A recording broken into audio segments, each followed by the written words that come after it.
This year's event marks the 19th anniversary of the award. The Wole Soyinka Center for Investigative Journalism, organizers of the program, remain steadfast in their vision to stimulate the emergence of a Nigerian society built on the values of inclusion, transparency, and accountability. These are values that investigative journalism seeks to uphold. Mr. Idowu Obasa is a member of the board of the center. I also have Stella Din Jacob, who's chair of the 2024 Judges Board. Our honorary award recipients this evening, Professor Chinyere Okunna, who is Deputy Vice Chancellor Academic at Paul University in Awka, Anambra. It's a pleasure to host you, ma'am. Professor Beko Ransom Kuti, who will be honored in today's ceremony posthumously, is represented by Ms. Morenike Ransom Kuti. Now, a number of people in the room are the reason why we're gathered here today. We've talked about celebrating the courage of these people. I would like to go through the list of finalists for this year's award, starting with Segun Odunayo of the Punch newspaper, Isaac Ojo of Splash 105.5 FM, Umar Audu of the Daily Nigerian, Victor Asowata of the Wole newspaper, Olufunke Fayomi of Voice of Nigeria, Olukayode Jayola of the Punch newspaper as well, Chukwuemeka Emenike of New Telegraph, Aaron Astahiel of The Cable, Lami Sadiq of Daily Trust, Elliot Ovaje of the Punch newspaper, Adedoja Salam Adeniyi of TVC News, Anne Godwin of The Guardian, and Daniel Ojukwu of the Foundation for Investigative Journalism. Please put your hands together for each and every one of them. And now it's important to also extend our appreciation to the screening committee who undertook the crucial task of conducting the initial review of all the entries that were sent in this year. They ensured that only the most deserving submissions were forwarded to our judges for final evaluation. It's my pleasure to recognize and to appreciate the committee members, Ms. Juliana Francis, Mr. Olatunji Ololade, and Mr. Amzat Ajibola. Thank you to each of you. Our judges for this year's award, with our sincerest gratitude, I take this moment to acknowledge each and every one of our esteemed judges for their diligence and their dedication in meticulously reviewing each of the entries. The time and effort that you invested in this process, it cannot be paid for. I want to start off with Ms. Stella Din Jacob, who was chair of the Judges Board. Also, Mr. Dayo Ayeton, Ms. Stella Iyaji, Mr. Akintunde Akinleye, and Mr. James Asukwo. Please put your hands together. Now, as we go on with, very important that I make these recognitions, we do have past Wole Soyinka laureates and finalists with us. We have editors, representatives of the media, representatives might not be the word, friends, brothers and sisters of the media are here present, funders, non-governmental organizations, public sector representatives, students and friends of the House. Thank you for joining us. Our warm welcome to all the distinguished media leaders and esteemed guests who are present. We value and appreciate each and every one of you, and we're delighted that you could join us in today's ceremony. Having said this, I'm aware that there are a few people who will be making it into the room, and I will take time out to appreciate each of them as they join us. But to perhaps kick us off with today's award ceremony, I have the pleasure of inviting to the stage the Executive Director and Chief Executive Officer of the Wole Soyinka Center for Investigative Journalism, Ms. Motunrayo Alaka.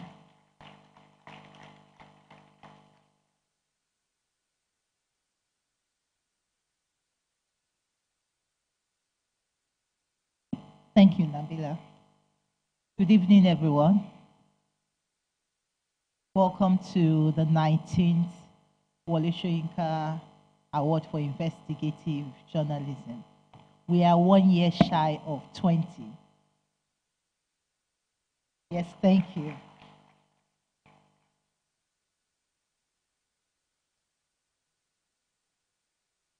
Nabila has laid a lot of the foundations and recognized many of our special guests. So I will not go through it because we do want to ensure that we end the event in good time.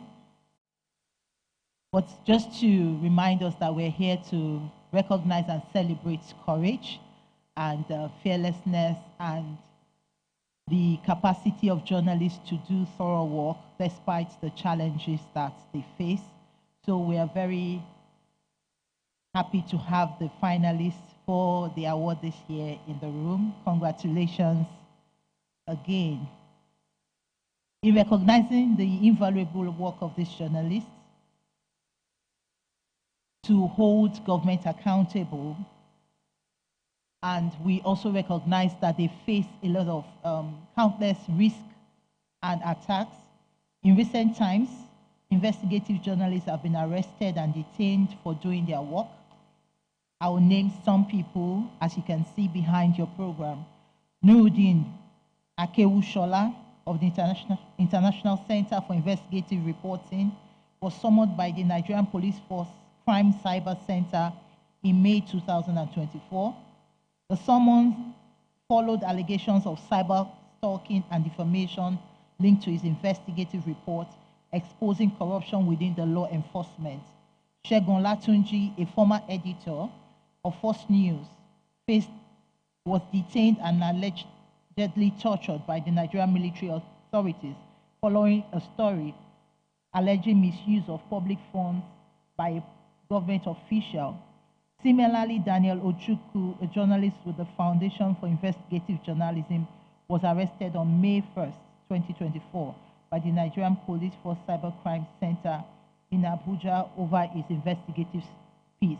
Just recently, we also had Fisaya Shoyombo, who is Foundation for Investigative Journalism, picked up by the representatives of the Nigerian Army. The Wole Soyinka Center for Investigative Reporting, we published a report about a few weeks ago.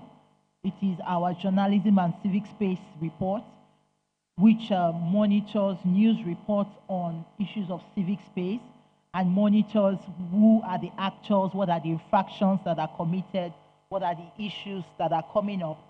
And the report highlights the troubling facts that state actors are central to many assaults that journalists experience. The police leading this and politicians following very closely. We also find that places like polling units, government state houses, even premises of media organizations have become unsafe for journalists to work in. And we find that mostly, about 90% of the time, journalists get attacked while doing their work as journalists on protest grounds being one of the most unsafe places for journalists. So are those places that are defining for democracy and at venues where journalists should be safest, journalists are getting harassed in a democracy. This is a troublesome issue, and it is troubling as well. And we really urge the government to look into this. It gives Nigeria a very poor image, and it is also, so when we had a stakeholders meeting last month with the National Security Advisor leading the meeting, there were, some people commented that, well, journalists get released as long as, there's engagement with the security forces. But we were making the point that journalists should not have to look behind their backs as they do their work. It is not normal for journalists to be randomly picked up, and we must not allow it to be normalized in Nigeria during a democracy. And this is something critical for government to look into. The police being an agent of government that ensures civil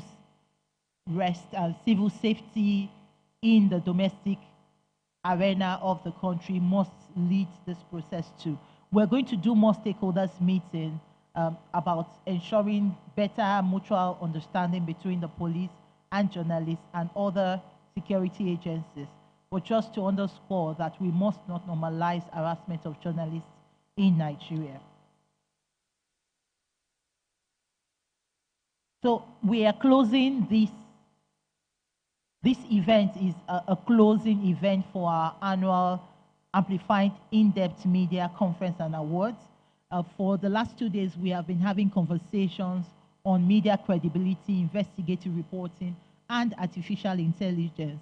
They have been very insightful conversations, but the summary of it all is that credibility and ethics of the media cannot be taken for granted, whatever the technological advancements that we're experiencing. And we must embrace these new advancements as tools without changing the rules of the profession. We must ensure that the ethics of the profession stays. Part of the findings, which I will not go deeply into because our chair of the Judges Board will do justice to that, is that the quality of investigative stories are going down. And this is something for the gatekeepers, the editors, media owners to look into. One of the things that we find is that the intentionality that is required for investigative reporting is not in many news media organizations. As a matter of fact, when we do our advocacy to media organizations, we realize that many media organizations do not have dedicated investigative reporting desk. And we have helped to set up a couple in the last few years to ensure that the culture of investigative reporting stays with us. So we welcome you very warmly. Today is also very special for us because we are giving special service award to our board members. We have been very blessed to have people who have been the backbone of the organization, who quietly but very strongly support the work that we do. Not just support, but are actively, giving us all the things that we need to thrive as an organization. And we have had our board chair, Professor Rokpo Shekoni, who is in the room here, our board secretary, Mr. G.T. Ogunye, and Mr. Idowu Obasa serve in this capacity since before 2009, but we were officially registered in 2009. So we'll pick that date. So they have been serving with us, and we are going to be giving service award to our board members today. Please give a round of applause to our board members. As I close, to recognize that today is the International Day for Anti-Corruption and the eve of the World Human Rights Day. These days are very significant globally and very significant to us as a nation and as journalists. And we are celebrating all of those who work to ensure that our country is corruption-free, because the cost of corruption is human lives. The cost of corruption is a lot to us as a people. We are also happy to celebrate those who continue to defend the rights of the people. And we feel very honored to be celebrating Dr. Beko Ransome Kuti, albeit posthumously, because we believe that the lives of those who spent their lifetime ensuring that society works, they must not be, and we must continue to ensure that people hold those values there even to the very end. I want to especially thank the Netherlands Embassy. Thank you so much, Michelle, for supporting the Civic Space Guard this year. The Netherlands Embassy has been perhaps the greatest support of this award program from inception up till now. Yes, thank you. There was a space of 5 years where the Netherlands Embassy was the sponsor for this award, and they supported the last year's award and are supporting again this year. So we thank the Netherlands Embassy. Let us have ourselves a good evening, and I hope that beyond the awards, that the stories that the award focus on will get the needed attention from government. I also hope that beyond celebrating and receiving prizes, that we would all work towards a country where the most vulnerable become more comfortable. Thank you.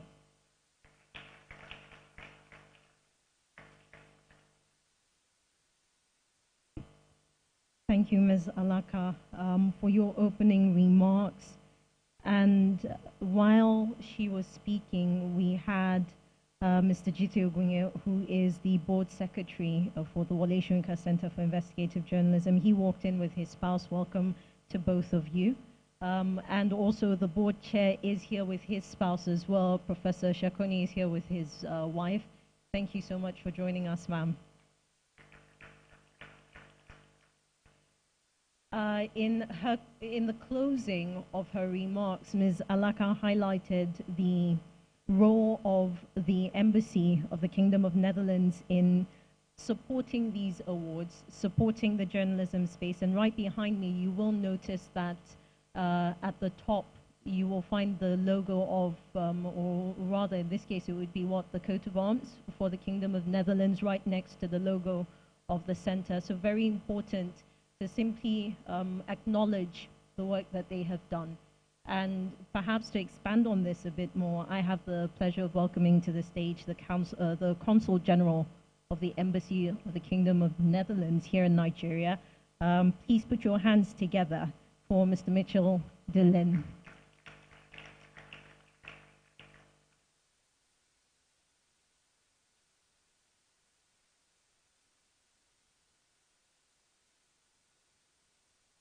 Thank you very much. Thank you. Oh, should I take this one or anyone? 3 microphones. That's the press for you. Ladies and gentlemen, friends and colleagues, it's a great pleasure to be here with you again tonight at the 19th award ceremony. And I think I had the honor, I was trying to count actually, of being present at least 7 or 8 of the award ceremonies. And that's not just because I've been in Nigeria for a while, but also because I think the subject matter is of crucial importance. And the fact that we are now at number 19 doesn't mean that things have gotten more easier, or that we can say after 20 we close the project because the problem is solved. Most unfortunately, the problem is not solved. To the contrary, something that was written or that's online is actually true or not. And that's actually one of the many reasons why this event will become even more important next year and in the years to follow, because artificial intelligence is taking over. In a way, maybe I should be happy. My son is studying computer science, although he tells me that artificial intelligence might actually also put an end to that career. But, you know, they say artificial intelligence, we don't need journalists. You just type in, you say, okay, what happened there and there, enter, whoop, and ChatGPT will create a reality for you that is not a reality, because it's fake. It's based on elements that are there out there in the internet. And I know it's being improved, and the model will be better, so on. But as a journalist, it's very difficult to figure out what's really happening. And it was already very difficult to figure out what was really happening in a country like Nigeria for artificial intelligence. Many things, unfortunately, happen behind closed doors. What you see is not what you get. What you read in the newspaper might not be what really happens, and what really happens doesn't find its way into the newspaper. And Muturaya mentioned that the quality of investigative journalism went down, maybe because certain news desk or media houses do not focus a lot anymore. That is probably one of the reasons. I think another reason is fear. I was shocked when I saw this. I think this is the first time that we see that you know, in print who have been the casualties of their work. And how strange is it that if you are an investigative journalist, or anybody else for that matter, or a writer or whoever, and you publish something, somebody who doesn't like what you have published, whether it's true or not, can go to the police and have you arrested. That is a rather I mean, that's the legal system that we're facing, or let's say the abuse of the legal system that we're facing. And if I was an investigative journalist, of course, you already have a degree of self-censorship that you say, okay, I don't want to go too far because otherwise this and that might happen. I'm sure these people didn't go too far. They just did their job. Yet, this is what happened. So that makes it more important, even more urgent, that we focus on investigative journalism. And the good thing is that for the Wole Soyinka Center, there will always be work to be done, and the work becomes more and more relevant. The more information there is available, the more we need people who can actually shift, who can do the investigation, who can tell the readers and the audience what really happened, what is the truth and what is not. So all of these are many reasons why I'm very pleased here to be with you and why the Netherlands Embassy is very honored to be associated with the Wole Soyinka Center. Thank you very much.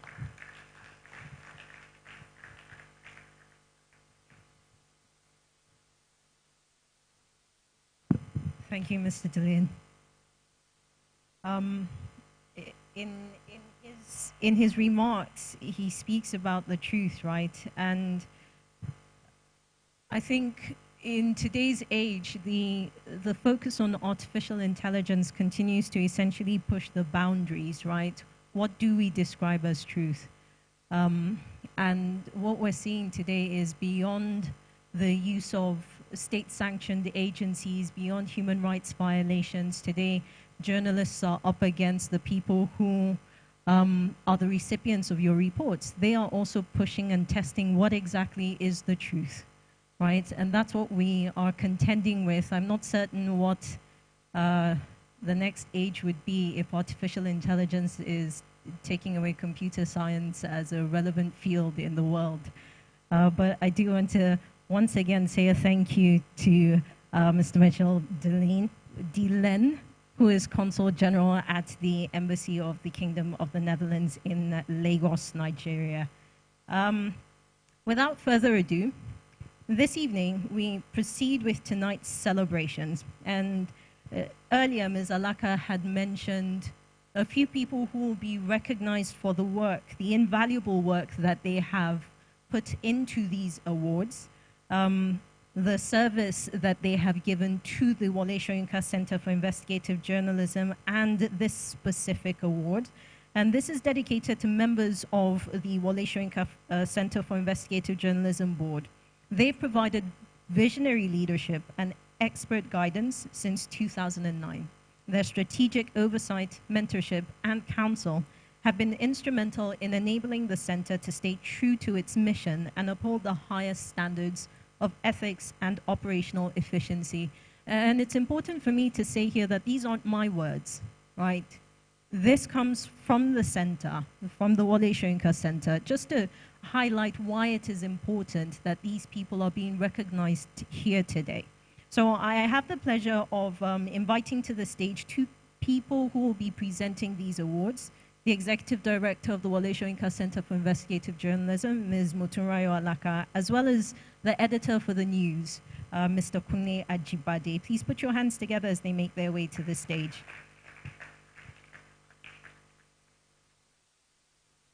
Now, this evening, these service awards are presented to the board members in the following order. I will wait a moment just for them to prepare the awards so that, all right, fantastic, we're ready to go. Starting with Mr. Jite Ogunye, who is Board Secretary of the Wole Soyinka Center for Investigative Journalism. Please put your hands together.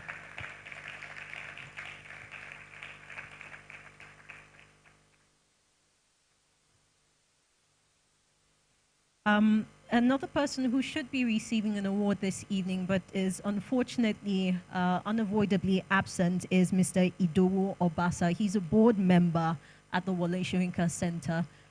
So we will be recognizing him in absentia. All right, so perhaps I will hand the microphone over to, let me hand the microphone over to Mr. Jibade, who will just say a few words to stress why it's important that these awards are being given today. It's amazing that Mr. G.T. Ogunye is getting this award with us on stage. He's not just a lawyer, who is interested in human rights. He also wrote, imaginatively and with passion, opinion articles celebrating the courage and the rights of people for Nigerian media. And in that spirit alone, it deserves an award. But he has combined that over the years, just mentoring and working on building institutions such as this one. So thank you a lot for doing this, and we hope that its exemplary leadership will also inspire other people to do this kind of work. Thank you so much, Mr. Jicho. Thank you, Mr. Ogunye. Thank you so much. Also receiving a service award this evening is the board chair at the Wole Soyinka Center for Investigative Journalism. I have the pleasure of inviting to the stage Professor Rocco Shekoni.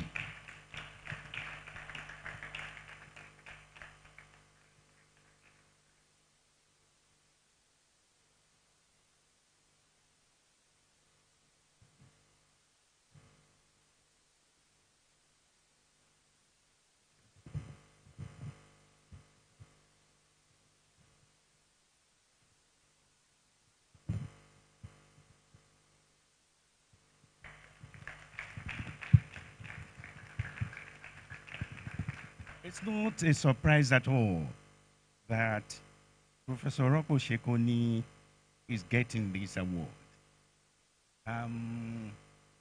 Backstory, if you don't mind. He taught us at the University of Ife. Meaning what? That he taught us a long time ago, because you now have Obafemi Awolowo University. And one of the interesting courses that he took, in which he will recommend hundreds of books, it's called, I believe it's still called meta-criticism. Meta-criticism. And in meta-criticism, he will not only look at popular events, he would talk about journalism, even though he was meant to teach literature. But, along with Professor Biodun Jefo. And so, he had, since then, he was young that time with his pipe, wearing jeans and all that, but he's an old man now. So wonderful teacher, wonderful inspiration, just inspiring, teacher. And incidentally, one of the troublesome students that he had in that set was Dapo Yomi. That he was able to manage Dapo Yomi, is part of the reason why he's such a terrific builder of institutions. So, Prof, thank you so much for all the good work that you've been doing. Thank you, sir. Thank you. Thank you so much. Thank you.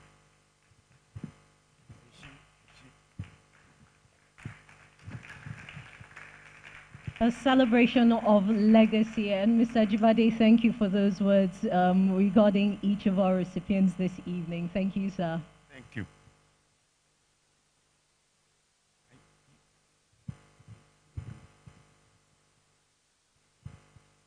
Very important once again to recognize the legacy of these two individuals who have received awards. So please put your hands together one more time.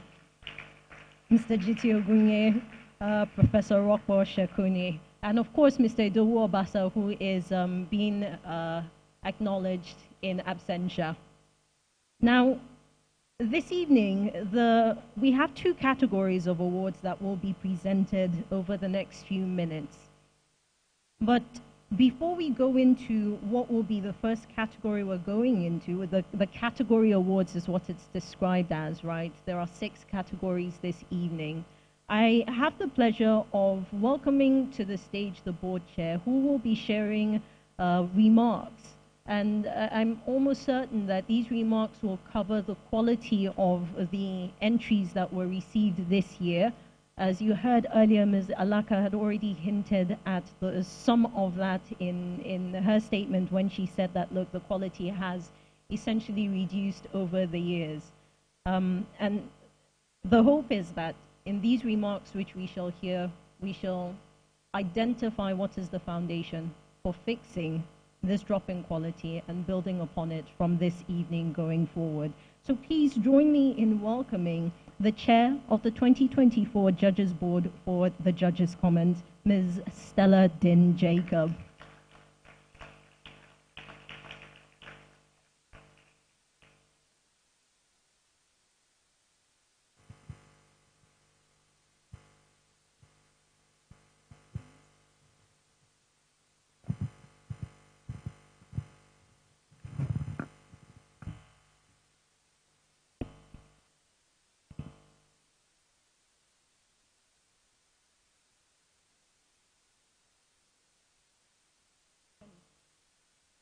I always have this problem in front of a microphone. Okay.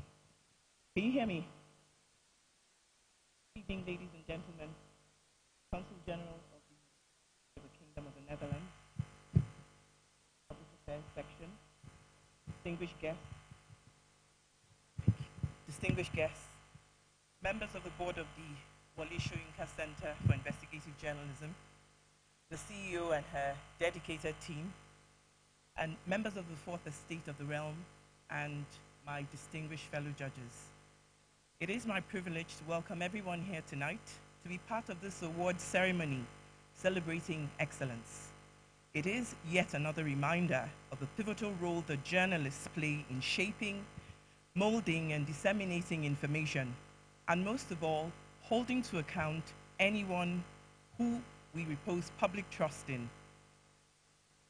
Those who work hard in the field of journalism is the reason we have all gathered here today to acknowledge and reward them for their dedication to duty. As chair of the judging panel for the 19th edition, I'm honored to have worked with a team of esteemed colleagues whose expertise and commitment could not have been called into question. They gave up their time so freely and willingly in evaluating 111 entries, some of them outstanding, while some fell short of what the award category stipulated. This year, the center received a total of 219 entries from 153 journalists.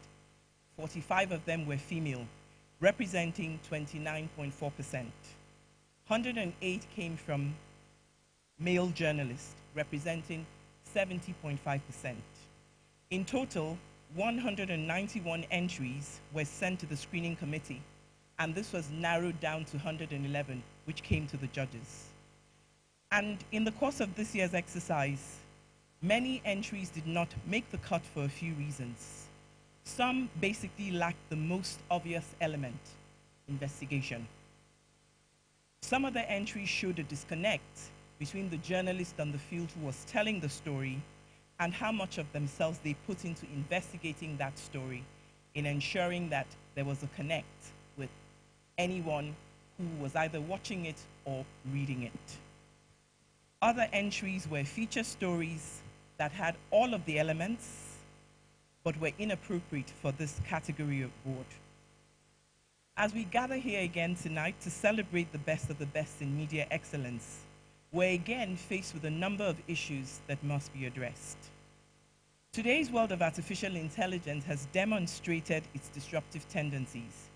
It has put us all on our toes to improve standards and to think creativity and depth in all we do. The flip and downside of this is the manipulation of AI in ways that may torpedo the reality of any situation. Today, anyone with a camera and a microphone is a journalist, whether we like it or not. We also have fake news to contend with, yellow and gutter journalism sometimes, and underhanded tactics also to deal with. And I dare say that there is a growing and dangerous subculture of unprofessionalism, which is slowly but gradually destroying the letter and the spirit of the ethics of our profession. Let me come back to the number of entries from female journalists. This center is heavily invested in gender mainstreaming and ensuring that every newsroom includes in its lineup those issues that promote gender, inclusivity, sociocultural, sociopolitical aspects of our daily lives. And it is important that we keep these issues in our consciousness. Ladies, it is in your hands. Be intentional about telling our stories. Make them the headlines in everyone's mindset, and stay on those stories that need your time and exposés to ensure that the voices of the voiceless are heard. Next year, the Beijing conference will be celebrating 3 decades since that movement began. My admonition again to female practitioners in the field of journalism is to keep the fire on this remarkable movement on the front line. It is for this reason that the number of female entries must increase next year. Our judging panel agreed on a number of issues that must be addressed, including the quality of reporting. Entries that were submitted for this category of award on more occasions than not resulted in us having fierce debates about what we needed to see in the story, the ingenuity of it, the creative ways in which those stories were put together, and how much risks were taken. In a lot of those stories, that was not evident. Without a doubt, that said, every media organization must now begin to think about committing to training and exposing its staff to best practices, just as veterans in the industry must continue to mentor, because in the final analysis, the ethics of our profession must be upheld. The winners, without a doubt, gave it their best shot. More work still needs to be done to improve investigative reporting. Also, the use of data and the ability to analyze and gather information as journalists go undercover in their bid to stay with the story. We must continue to encourage journalists to push the boundaries of storytelling. We must guide them as they investigate critical issues, stay above board, and hopefully inspire us with their dedication to truth and excellence. And to our winners tonight, on behalf of the judges and the center, accept my warmest congratulations. Your work has made a significant impact, and we are proud to recognize your achievements tonight. The quality of reporting, whether investigative or feature, must continue to improve. Let's never forget that as a journalist, you're only as good as your last performance, or you're only as good as the last piece that you've written. Thank you very much.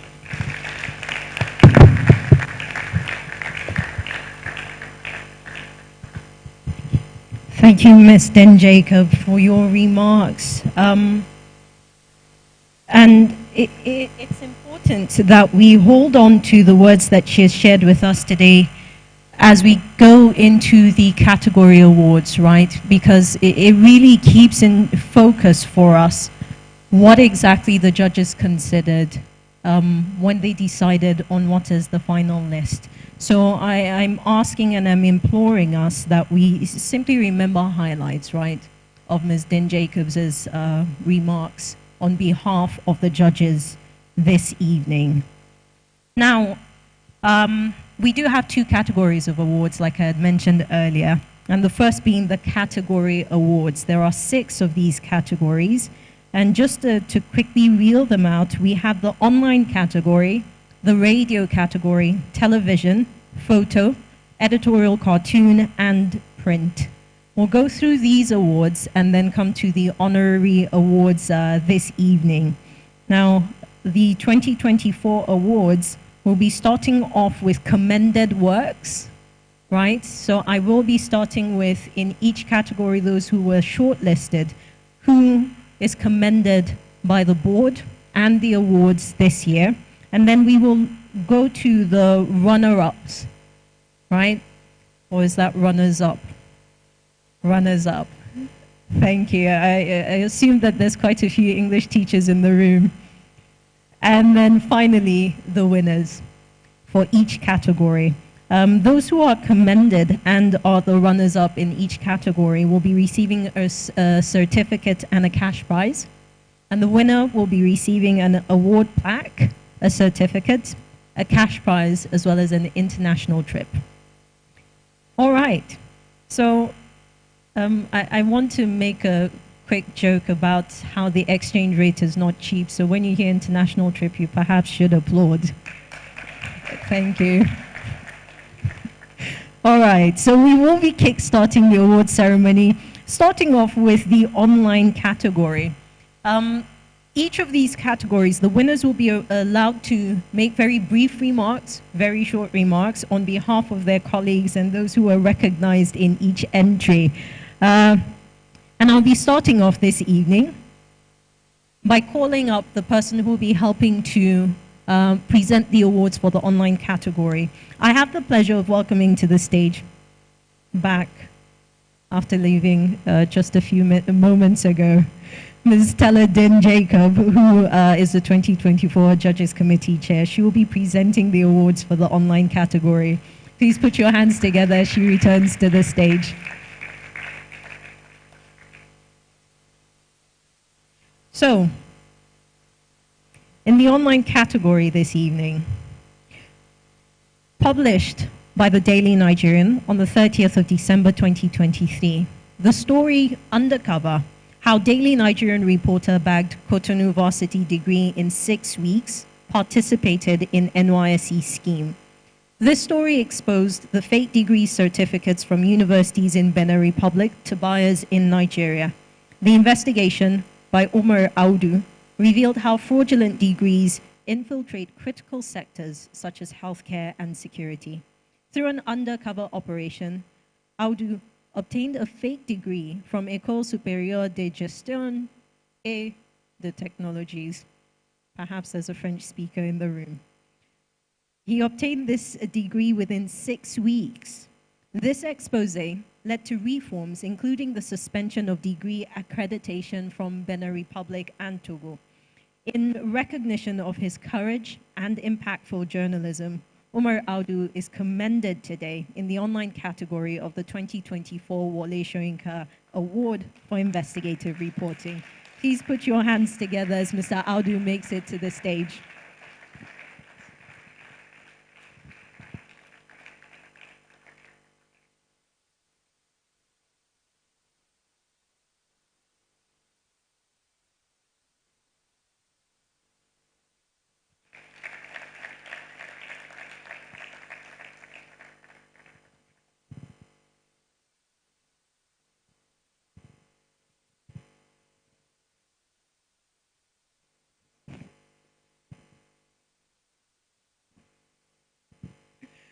Our runner-up for this category this evening. The investigation Undercover with 45,000 naira. I got valid police character certificate for Kirikiri prison inmate. This report was carried out by Daniel Ojukwu. Mr. Ojukwu published this with the Foundation for Investigative Journalism on the 17th of July 2024. It investigates corruption in Nigeria's police character certificate issuance system. Mr. Ojukwu exposed the PCC, that's the police character certificate, which is crucial for verifying an individual's criminal status. And this was being fraudulently issued for as little as 45,000 naira. The investigation showcased how a PCC was secured for a Kirikiri prison inmate without any official verification, exposing serious gaps in Nigeria's criminal record and security systems. For exposing how critical security systems can be undermined, Mr. Daniel Ojukwu is hereby recognized as a runner-up in the online category of the 2024 Wole Soyinka Award for Investigative Reporting.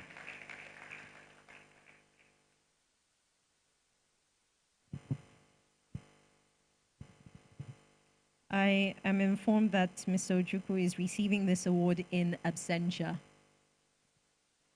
Our winner for the online category in 2024, a duo, Jamilat Nasiru and Ibrahim Mansour. Nasiru and Mansour traveled to communities in Lagos and Kano to examine the impact of electronic waste, e-waste, on the environment and residents' health. Living on borrowed time, how Nigeria's unchecked e-waste is poisoning residents' environment. This is a two-part investigative report series, which was published on the 28th of September 2024 and the 5th of October 2024 by The Cable.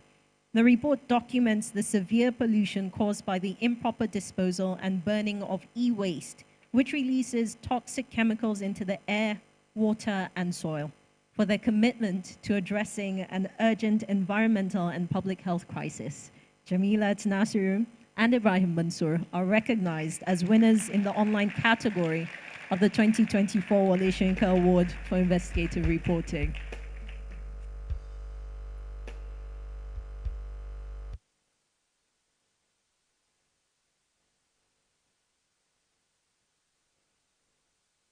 Now, I will be ceding the mic for a few minutes, about 3 minutes, to give our winners the pleasure of addressing us, but also to speak on behalf of their colleagues who were shortlisted in this category. And the 3 minutes is because there's 2 of you, so maybe you can share a minute and a half.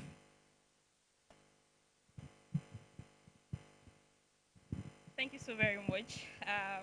Let me catch my breath, please. This is really overwhelming.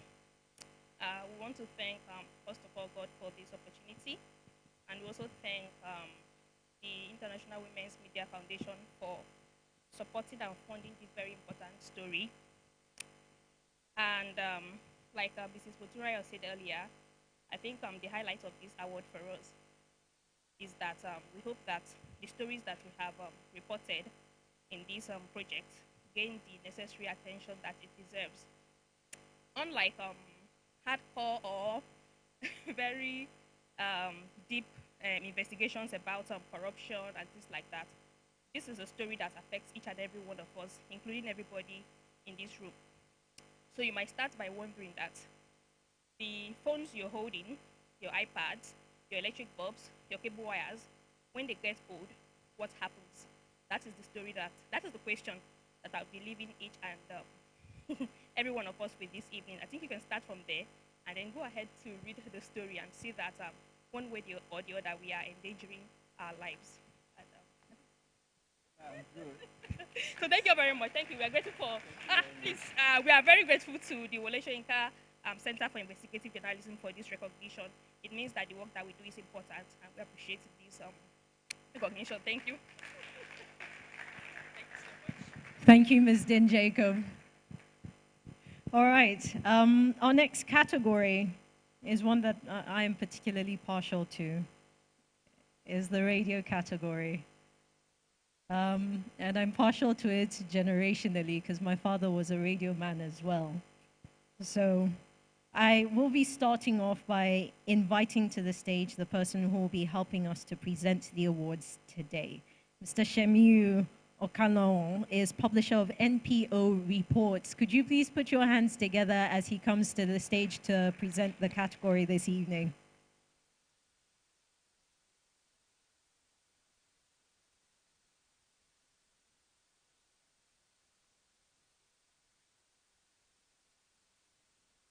All right.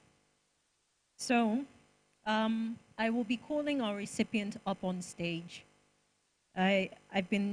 It's been brought to my attention that it's important that the person who's receiving the award, you see them while you're hearing of the story, the reports that they used courage and determination to piece together.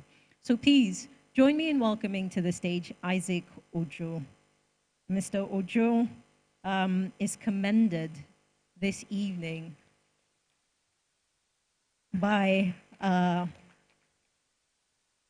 He's commended this evening by the awards committee and, of course, by the Wole Soyinka Center for Investigative Journalism.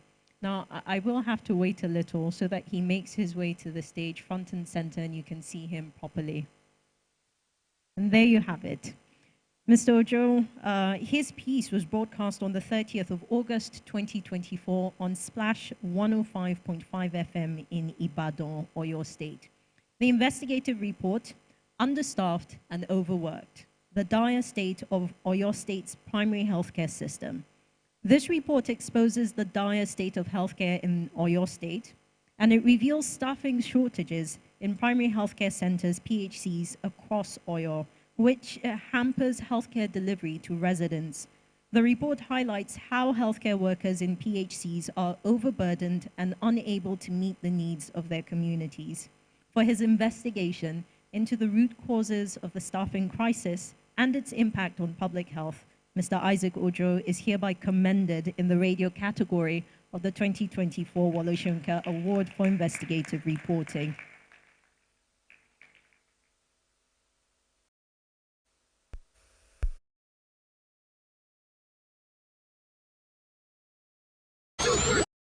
Is 105.5. Accessing 105.5. One station, all the hits. 105.5. Splash. Understaffed and overworked. The dire state of Oyo State's primary healthcare system. Oyo State's primary healthcare system is virtually teetering on the brink of collapse. In this in-depth investigative report, Isaac Femi Ojo reveals a disturbing reality: how critical staffing shortages are hampering healthcare delivery across the state. In a survey of 6 primary healthcare.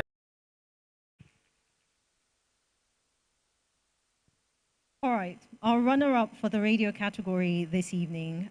Please welcome to the stage Olufunke Fayemi.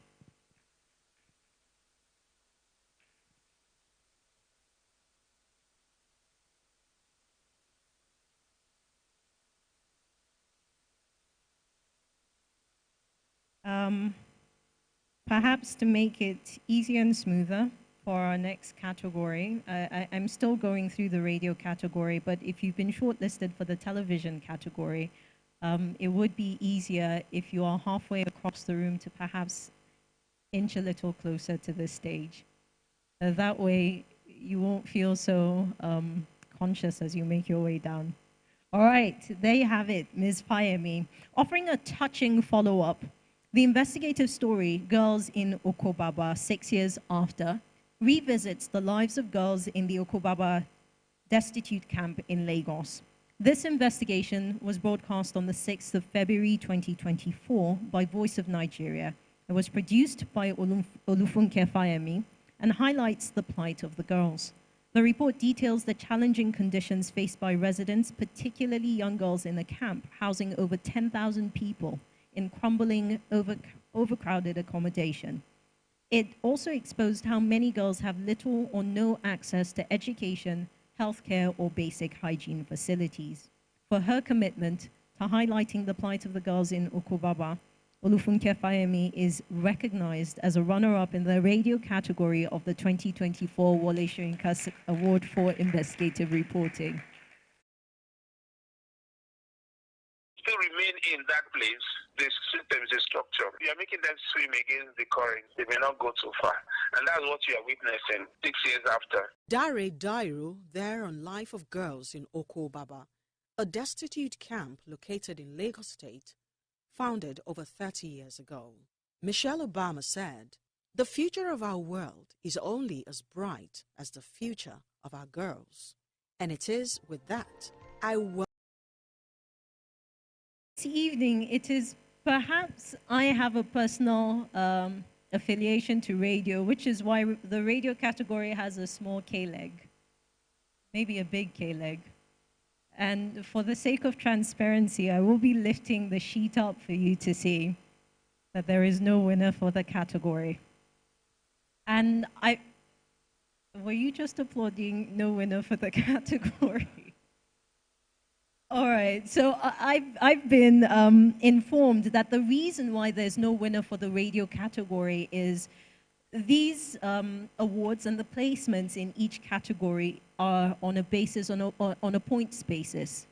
And none of the entries which were entered into for radio made up or met up to the minimum requirement for the winner. So here's to next year.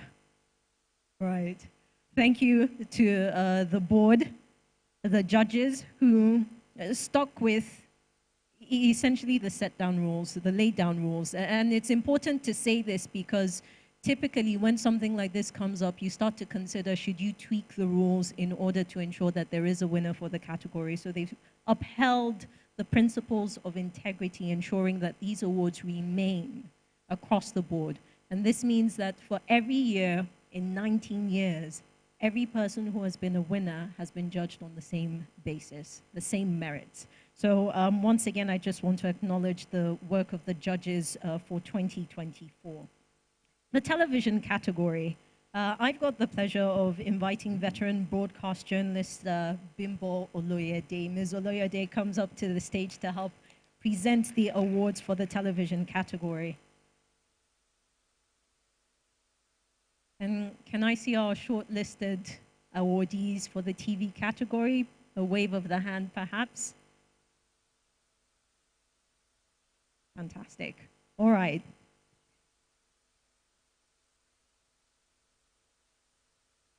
I have the pleasure of inviting up to the stage Adedoja Salam Adeni.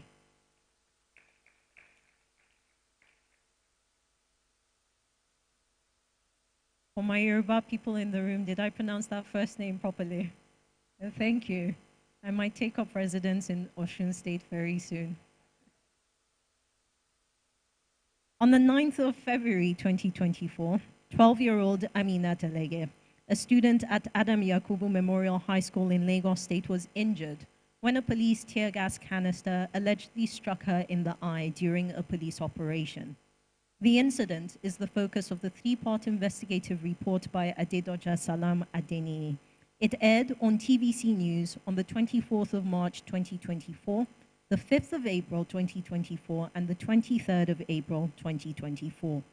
This investigation uncovered the Elege family's struggle for justice, revealing inconsistencies between police claims and medical reports.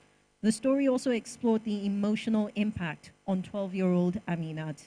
For shedding light on the issue of law enforcement agencies' conduct during public operations and the collateral damage to innocent civilians, Adedoja Salam Adeni is commended in the television category of the 2024 Wole Soyinka Award for Investigative Reporting. February 2024, when we closed from school. I wanted to pray in school, but there was no water. So, and the other school beside my school, they always fight on Friday.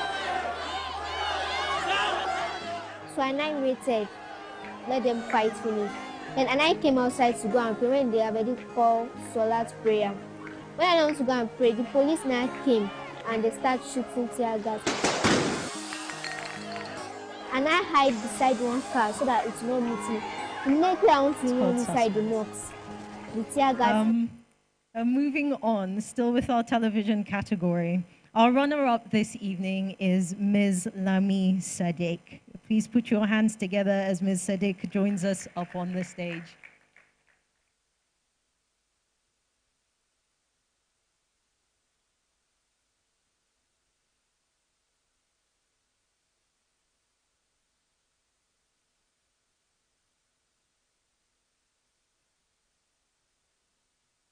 On the 10th of December 2023, Trust TV aired an investigative report titled Kidneys for Sale, Abuja's Organ Trade Black Market. This uncovered the illegal kidney trade in Nigeria's capital and its satellite towns such as Mararaba. The investigation was carried out by Lami Sadiq. This investigation exposed the network of kidney brokers, hospital staff, and local agents who prey on vulnerable youth, including minors, luring them into selling their organs for money. Lami Sadiq's investigation has drawn attention to the devastating effects of organ trafficking, and she's hereby recognized as a runner-up in the television category of the 2024 Wole Soyinka Award for Investigative Reporting.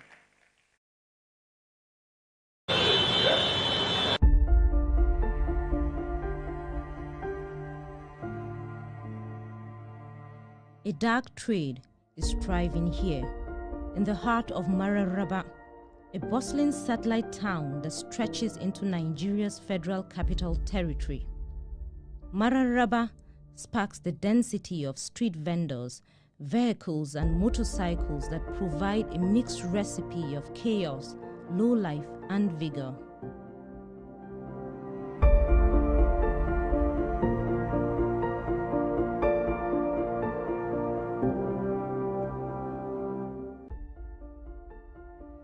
Among its thousands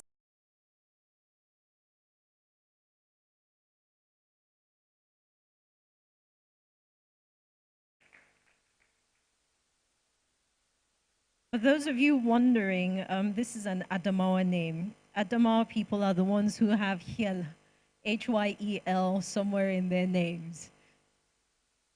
A heart-wrenching tale of loss and trauma has brought to the fore the alarming rise of kidnappings in Abuja, Nigeria's capital city. Titled Stolen Innocence, Nabiha's Tragic Abduction. This investigative report, carried out by Aaron Atsahel and broadcast on Trust TV on the 4th of February 2024, unravels the shocking realities of kidnappings in Abuja, exposing the routes used by kidnappers, the collaboration between kidnappers and transporters, and the trauma inflicted on victims and their families. The findings of this report raise questions about the effectiveness of security services in handling kidnapping cases. It also highlights the need for action to address the growing fear among Abuja's residents. For this investigative report, Aaron Atsahel is recognized as a winner of the television category of the 2024 Wole Soyinka Award for Investigative Reporting. Buari lies on the northern edge of Nigeria's capital city, Abuja. Here, the bustling cityscape winds down into quiet. The eerie silence echoes the fear of a few remaining families.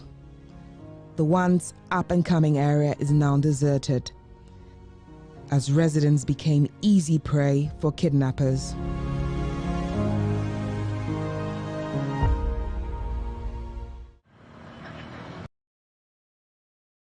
Few moments to also simply just share a few words with us, and also on behalf of his colleagues who were shortlisted in this category.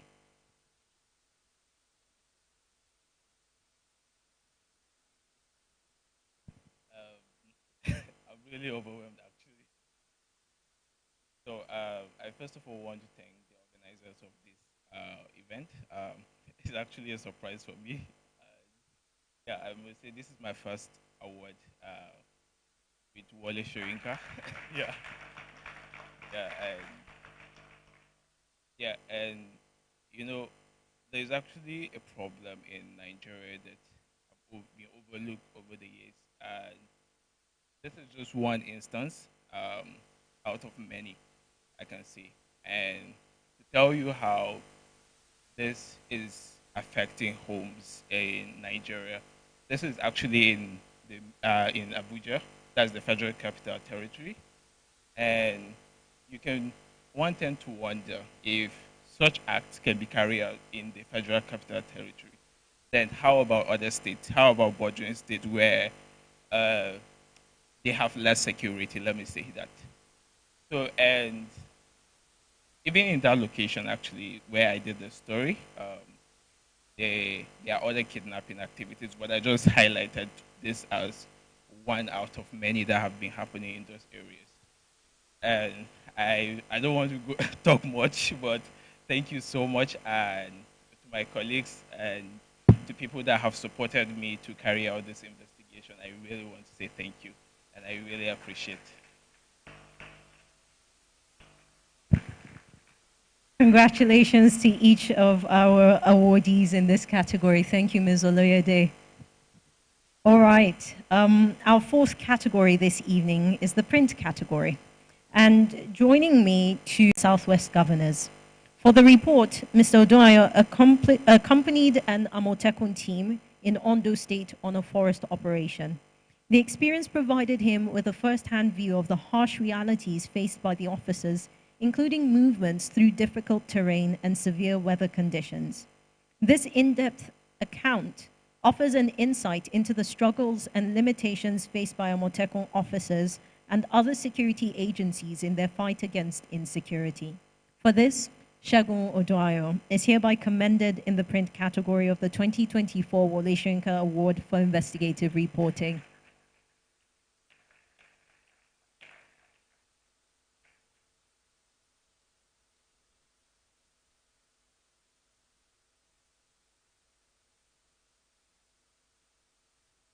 Congratulations, Mr. Oduayo. Our runner-up for the print category is Anne Godwin. Ms. Godwin, if we could have you up on stage.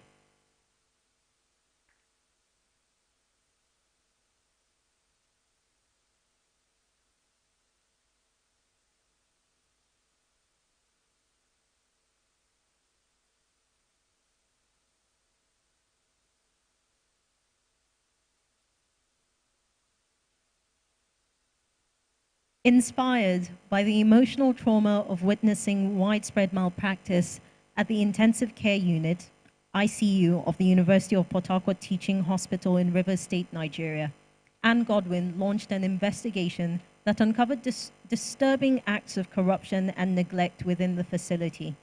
The investigation, published on pages 24 and 25 of The Guardian on Saturday, the 1st of June 2024, revealed how caregivers extort patients' families by reselling essential medical supplies which were supposed to be provided by the hospital, such as oxygen and drugs. For shedding light on these serious issues in the health sector and contributing to positive change, Anne Godwin is recognized as the runner-up in the print category of the 2024 Wole Soyinka Award for Investigative Reporting.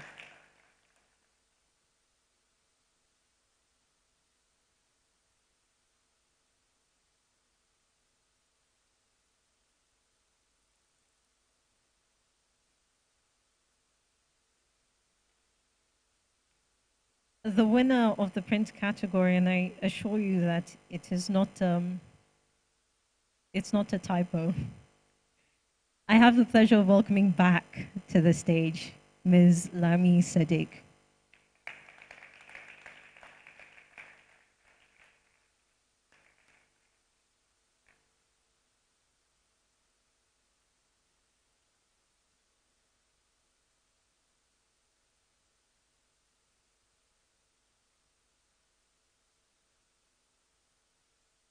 Inside Abuja's Kidney Market, where the rich prey on the poor, by Lami Sadiq, was published on Sunday, the 10th of December 2023. It uncovered the hidden world of illegal kidney trading in Abuja, Nigeria's Federal Capital Territory. The investigation revealed how vulnerable individuals, including minors from disadvantaged backgrounds in communities near Abuja, are coerced into selling their kidneys. The investigation led to the arrest of a major kidney broker and implicated a prominent private hospital in Abuja. It also highlighted the lack of regulation within Nigeria's healthcare system, particularly regarding organ harvesting and transplantation. Lami Sadiq, winner of the print category at the 2023 Wole Soyinka Award for Investigative Reporting, is being recognized as the winner in the 2024 Wole Soyinka Award for Investigative Reporting. Ms. Sadiq has dominated the category twice now, 2 years in a row. I will be giving her the microphone so that she can share a few words. Thank you so much. I think I'm speechless. Thank you.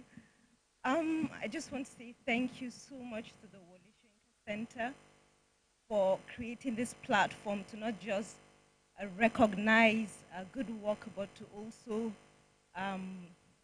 commend us and also reward us. Thank you so much. I want to say thank you to the judges for painstakingly going through dozens of reports, and thank you so much for the work, using your time and energy. Thank you so much. Thank you so much to the Daily Trust Foundation for sponsoring this work. To my bosses, thank you so much for pushing me I specifically want to single out Balan Naziu, who has left the Daily Trust but has always told me that I shouldn't sell myself short. Thank you, everybody, my family, my friends, Joyce Walde, who is here. Thank you for your friendship. Thank you, everyone. I'm so grateful. Thank you, Mr. Jibade. A huge congratulations to our awardees in the print category. And now we move on to the photo category. I'd like to invite to the stage Ms. Julie McKay, who is U.S. Consulate Public Affairs Officer. She will be helping to present the awards this evening.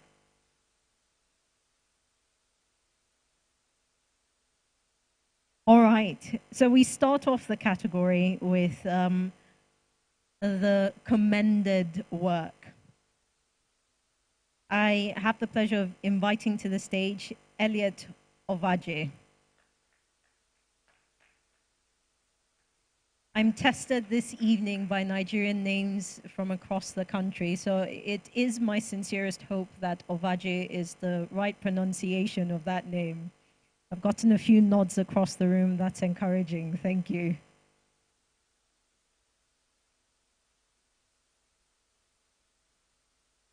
The image by Elliot Ovaje, featured on the special features pages of Punch newspaper, was published on the 19th of March, 2024. It was captured in the Ogolua community in Oronshoki, Lagos, and tells the story of a family's struggle to survive in the aftermath of a forced demolition that has left them without a home. This image highlights the struggles of families displaced by forced demolitions and the trauma caused by losing one's home. It also shows the urgent need for better housing policies, social justice, and the basic human right to shelter. For using the camera to shed light on the plight of those affected by forced demolitions, Elliot Ovaje is hereby commended in the photo category of the 2024 Wole Soyinka Award for Investigative Reporting.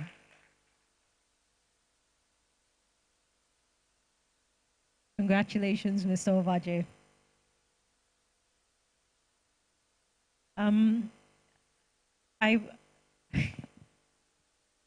If I wait for you to go back to your seat, I would be, Mr. Ovaje, if I wait for you to go back to your seat, a few people describe me as being not so nice. Our runner-up, Elliot Ovaje.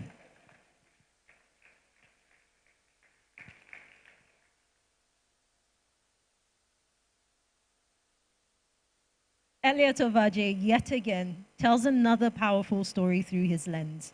A front page picture of Punch newspaper published on the 5th of December 2023. This picture shows how school children from Teledalashe Community Development Association in Maidan, Orile, Lagos, are faced with a daily challenge that puts their lives at risk in pursuit of education. Aptly captioned, "Between Danger and Dreams," the pupils can be seen in the picture embarking on the journey to school on an unsafe, overcrowded boat. This is because the only bridge that connected their village to the outside world collapsed years ago, leaving the river as their only means of travel. For documenting this moment, Elliot Ovaje is hereby recognized as a runner-up in the photo category of the 2024 Wole Soyinka Award for Investigative Reporting. Congratulations once again, Mr. Ovaje. Our winner for the photo category is none other than Mr. Olukayode Jayola. Please put your hands together as he makes his way to the stage.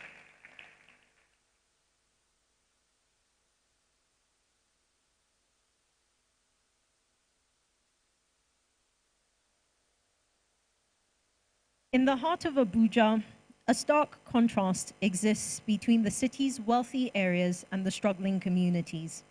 This reality was captured by Olukayode Jayola and published on the front page of Punch newspaper of the 22nd of November 2023.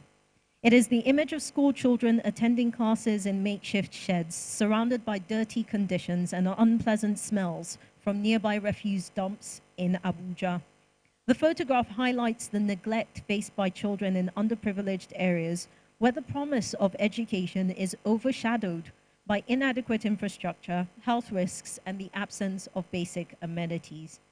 For his compelling visual storytelling and his commitment to exposing societal inequalities, Olukayode Jayola is hereby recognized as the winner of the photo category of the 2024 Wole Soyinka Award for Investigative Reporting.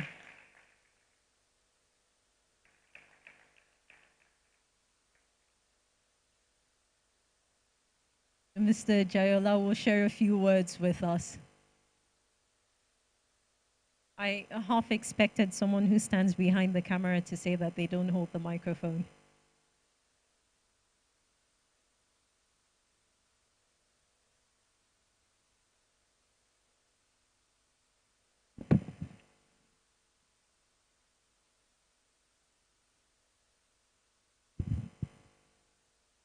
Sort of words.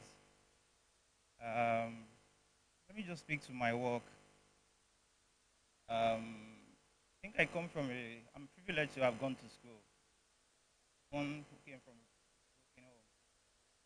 without nothing. So what motivates me most times is that looking at these kids, it's actually closer to my house where I stay. But like my colleague have said, this is the heartbeat of Nigeria. You see these kids, you see politicians winning billions of rands, and living on these people. It is what it is. I just hope this work can affect the change it's supposed to affect. This work is not just to decorate the newspaper.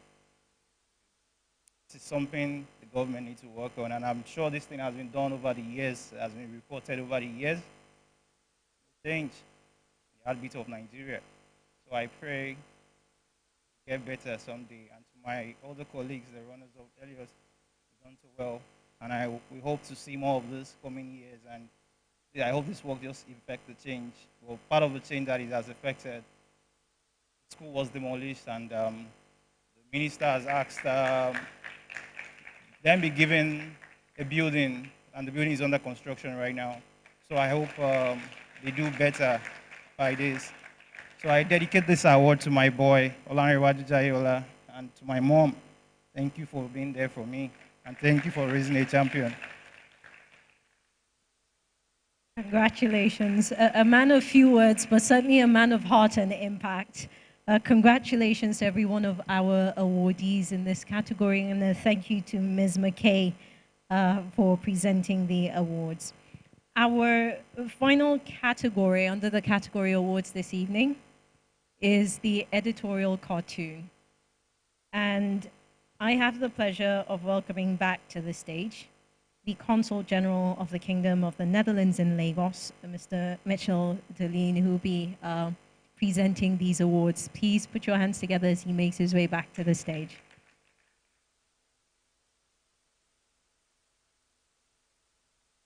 So, we will start with our finalist who was commended under this category, Mr. Chukwuemeka Emenike. Please put your hands together as Mr. Emenike makes it to the stage.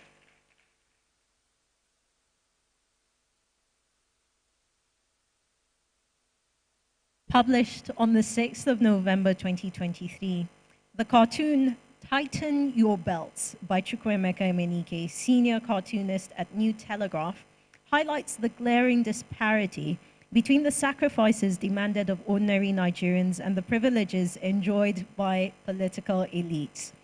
The cartoon captures the image of a struggling Nigerian family waiting for crumbs from a table to fall off for them to eat.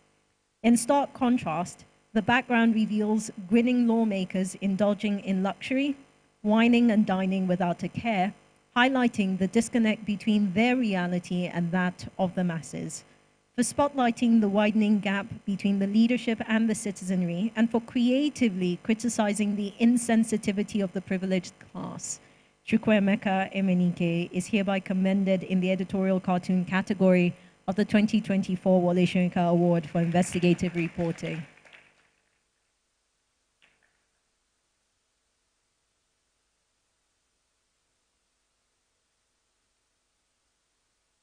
I'm just going to give you a few more seconds to take that image in. might reappear next year, but let's be hopeful. Our runner-up in this category is Victor Asowata. Please put your hands together as he makes his way to the stage.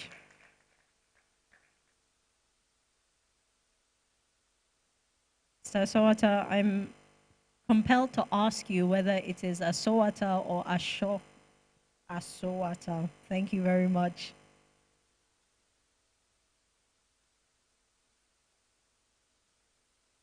Victor Asowata's donation extravaganza was published in the Will News on the 8th of September 2024 and highlights the stark inequality between Nigeria's ruling elite and its impoverished citizens. The cartoon depicts a politician lying in a VIP hospital bed. He's shown receiving a symbolic blood transfusion representing a life of luxury drawn from a malnourished citizen. The citizen, visibly in pain, donates this symbolic blood in the form of taxes, showing the heavy burden placed on ordinary Nigerians to sustain the lifestyle of their leaders. This cartoon resonates with the harsh realities faced by millions of Nigerians who are victims of a system rigged in favor of the elites. Commended in the 2020 edition of the award, won in the category for 2021 and the 2022 editions, runner-up in the 2023 edition, Mr. Asowata is a go-getter. Mr. Asowata's cartoon is hereby recognized as a runner-up in the 2024 cartoon category of the Wole Soyinka Award for Investigative Reporting.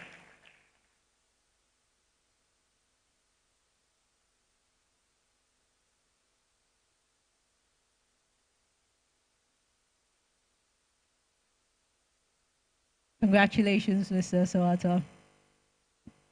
All right. I must say that the judges might have decided to play a very nice joke this evening because I do have repeated pleasures this evening, and this is one of them where the winner of this category is welcomed back on stage, Mr. Chukwuemeka Emenike.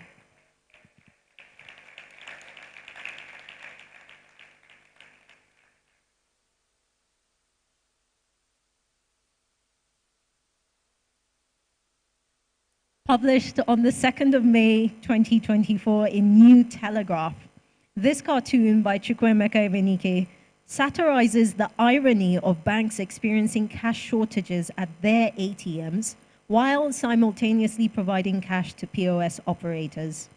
When customers turn to ATMs, they are often met with a frustrating message, temporarily unable to dispense cash. While nearby, a POS operator is surrounded by a queue of customers eager to withdraw money. The POS operator boasts of no cash limits and no network failures, advantages that ought to be the exclusive domain of banks rather than unregulated operators. Already commended tonight in the same category, Mr. Chukwuemeka Emenike is hereby recognized as the winner of the editorial cartoon category of the 2024 Wole Soyinka Award for Investigative Reporting.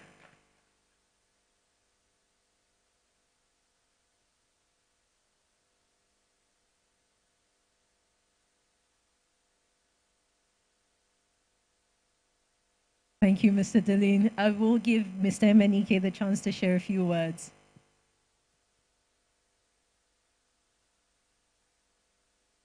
Thank you very much. I'm really short of words.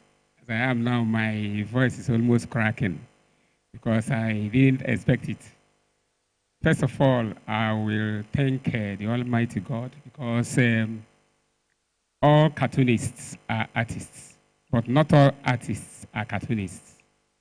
So I thank God for making me one. First of all, I wish to thank the center for creating this platform, making it possible for us to always showcase and try to make great impact in the society. The director and your team, thank you so much.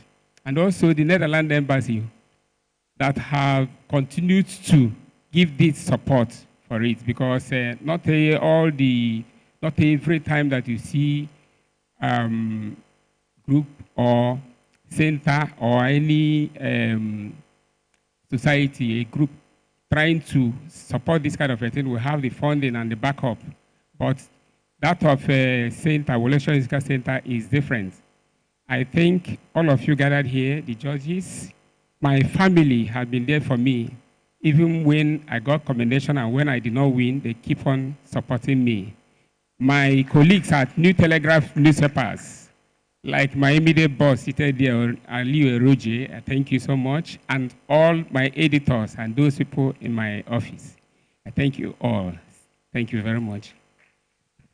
Congratulations to each of our awardees. Thank you, Mr. Dillon, for presenting the awards this evening.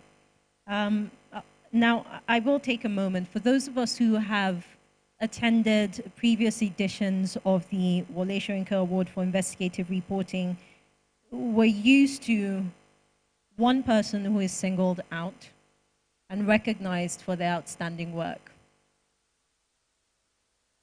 There is no person who has been recognized this year. And the reason remains the same. It is perhaps not, it's not a coincidence, and it's not without intentionality that Ms. Alaka mentioned and stressed the quality of investigative reporting in the country. And it is perhaps a hope that the emptiness of this particular, would I call it a category? The fact that it's been left open it's a mark, right? It says something about the year 2024. An interesting year for Nigerians right from the start. So it does stand out that we don't have the one reporter who wins this year's award. And perhaps it's a challenge. It's a challenge to those of us here in the room, to your colleagues in your various and individual media houses, and to other media houses who were not represented as finalists today.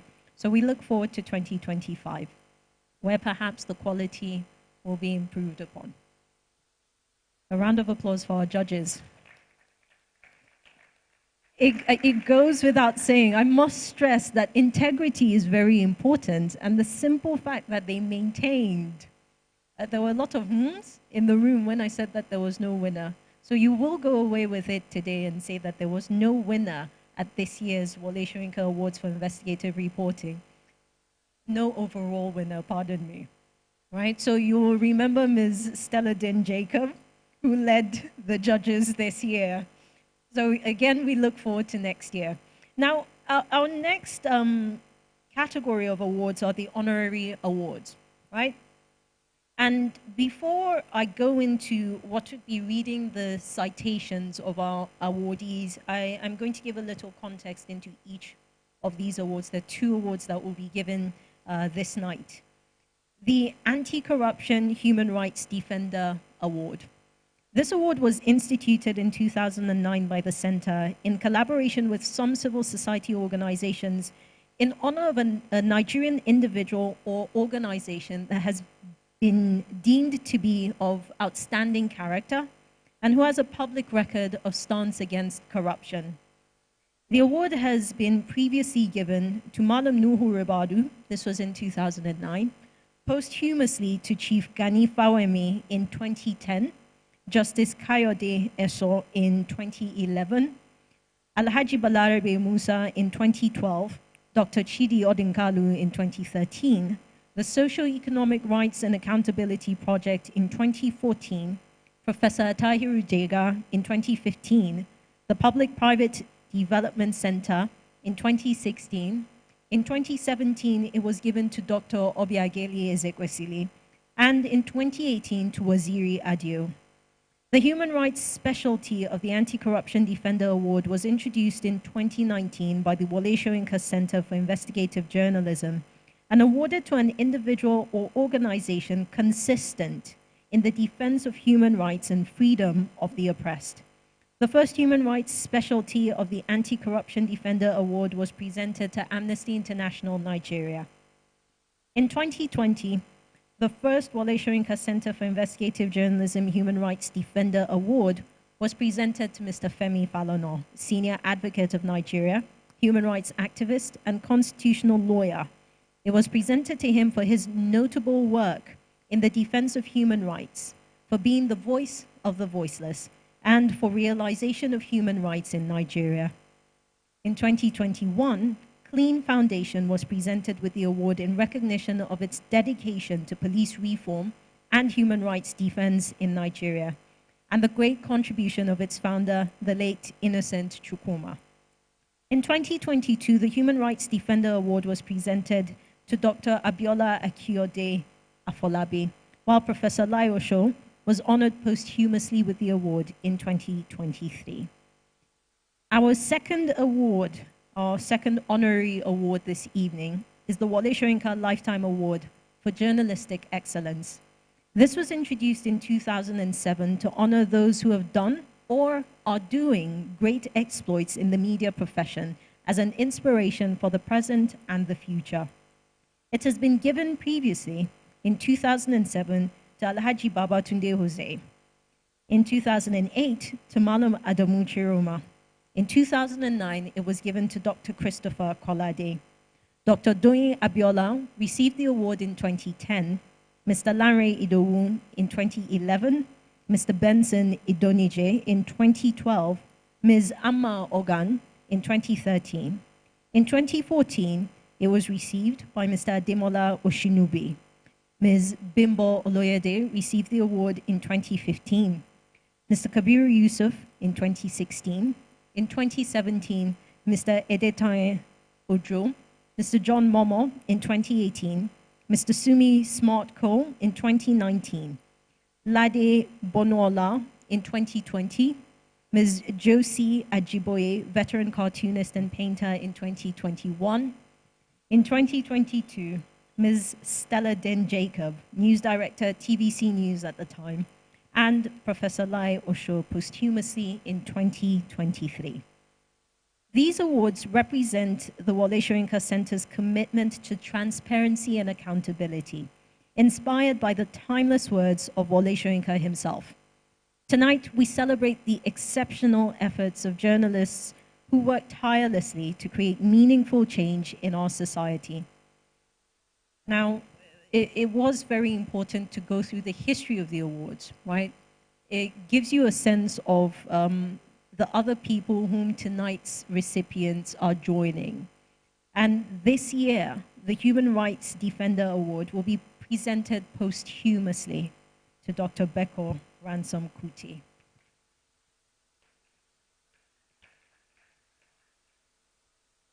The Wole Soyinka Lifetime Award for Journalistic Excellence will be presented to Professor Chinyere Okuna, the first female professor of mass communication in West Africa.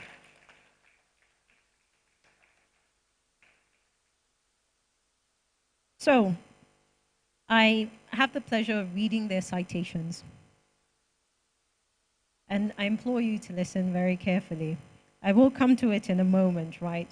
But I want to introduce the person who will be representing Dr. Beko Ransom Kuti this evening. I have the pleasure of welcoming to the stage Ms. Morenike Ransom Kuti. Please put your hands together.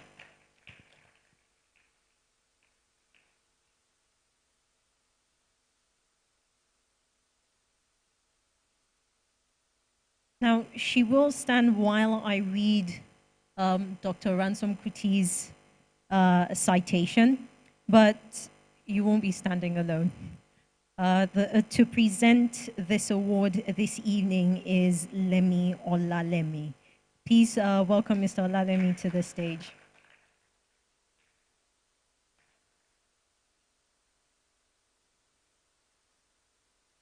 And I'll proceed to read Dr. Beko Ransom Kuti's citation. Born on the 2nd of August 1940, Dr. Beko Lolari Ransom Kuti was one of Nigeria's most prominent human rights activists and a determined advocate for social justice. His contributions were pivotal, both as an individual at a key moment in history and as a leading figure in civil society groups during critical periods in Nigeria's development. Beko, as he was popularly known, emerged as a steadfast moral voice during Nigeria's years under military rule, from the early regime of General Olusegun Obasanjo to the authoritarian administrations of Generals Buhari, Babangida, and Abacha. As a result, Beko frequently clashed with those in power and was imprisoned multiple times, which ultimately affected his health. Beko's life of activism was rooted in a family legacy of social reform.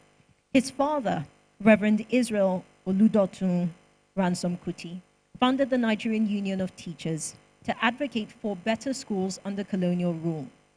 His mother, Mrs. Fumilayo Ransom Kuti, was a leading figure in the fight for women's rights, including suffrage and opposition to unjust taxation. She also played a role in negotiating Nigeria's independence. His siblings also left a mark.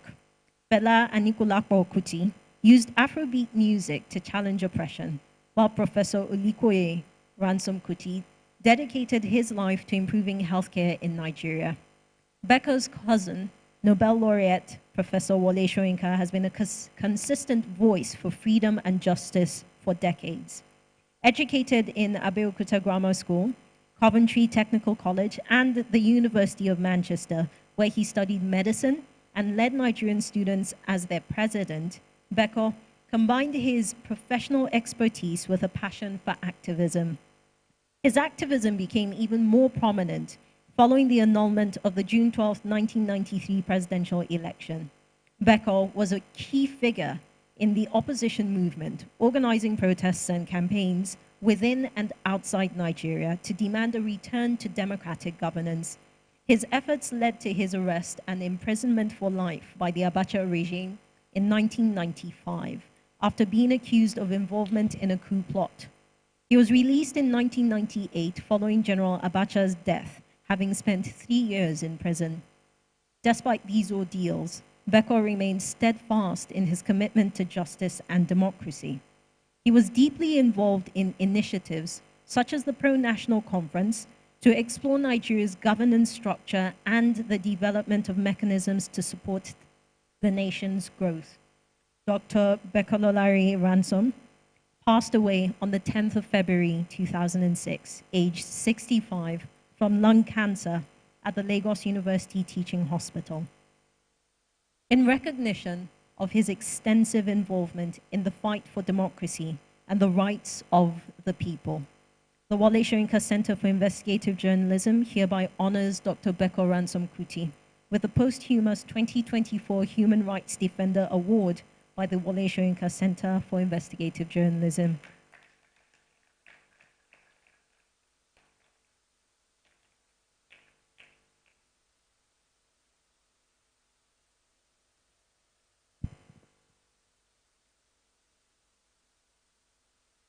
Good evening, ladies and gentlemen.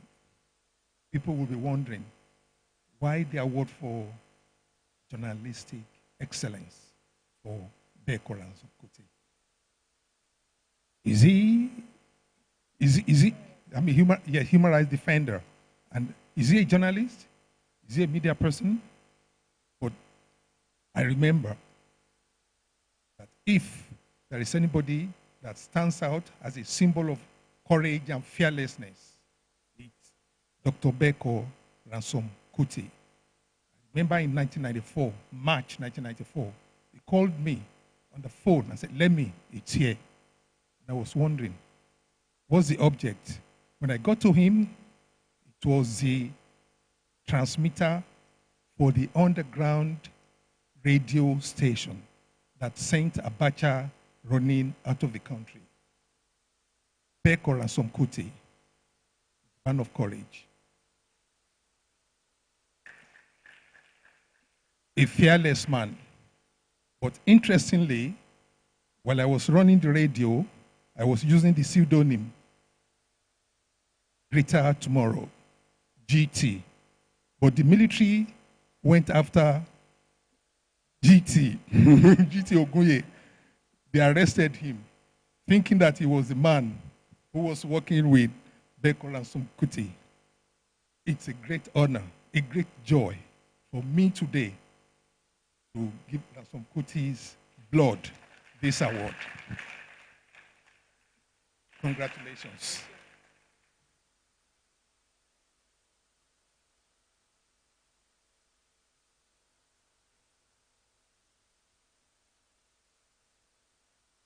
Um,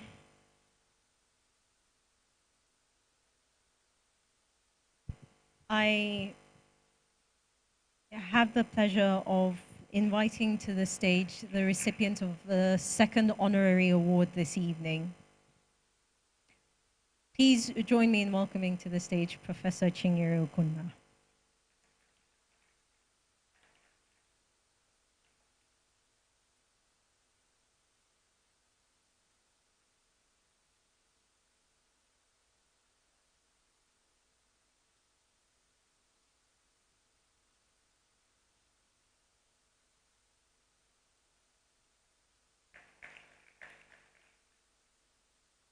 The professor this evening will be presented the awards by two members of the Wole Soyinka Center for Investigative Journalism. I have the pleasure of welcoming to the stage the board chair, Professor Okwo Shekuni, and the executive director of the center, the Wole Soyinka Center, Ms. Muturayo Alaka. Please put your hands together. Now, for the Lifetime Award for Journalistic Excellence, here is Professor Okunna's citation. Professor Chinyere Stella Okunna is a distinguished academic and a trailblazer in mass communication, boasting a series of pioneering achievements. Notably, she's the first female professor of mass communication in Nigeria and sub-Saharan Africa, as well as the first female dean of the Faculty of Social Sciences at the Nnamdi Azikiwe University in Awka. She's presently Deputy Vice Chancellor Academics at Paul University in Awka. With a career spanning over 3 decades, she has made profound contributions to academia, public service, and women's empowerment, earning her membership and fellowship in numerous professional organizations. Professor Okunna's research centers on communication for development, particularly focusing on women's issues, positioning her as a vital advocate for gender equality in media representation. In addition to her academic accolades, she served as a commissioner in Anambra State, overseeing key ministries such as information and culture and economic planning and budget. She was also the coordinating commissioner for development partnership donor agencies, which she ran concurrently with the chief of staff to then Governor Peter Obi. Her public service roles included chairing committees dedicated to promoting good governance and sustainable development. As a member of the Board of Trustees of the Association of Communication Scholars and Professionals of Nigeria, Professor Okunna exemplifies exceptional leadership and an embodiment of dedication and excellence in communication. Her passion for communication and social change inspires countless individuals across Nigeria and beyond, and her commitment to nurturing future generations is evident through her mentorship of thousands of students and young professionals. Professor Okunna's influence has had a lasting impact on the fields of journalism, education, and community development. Distinguished ladies and gentlemen, I present to you Professor Chinyere Stella Okunna, an outstanding honoree for a Lifetime Award of Journalistic Excellence by the Wole Soyinka Center for Investigative Journalism.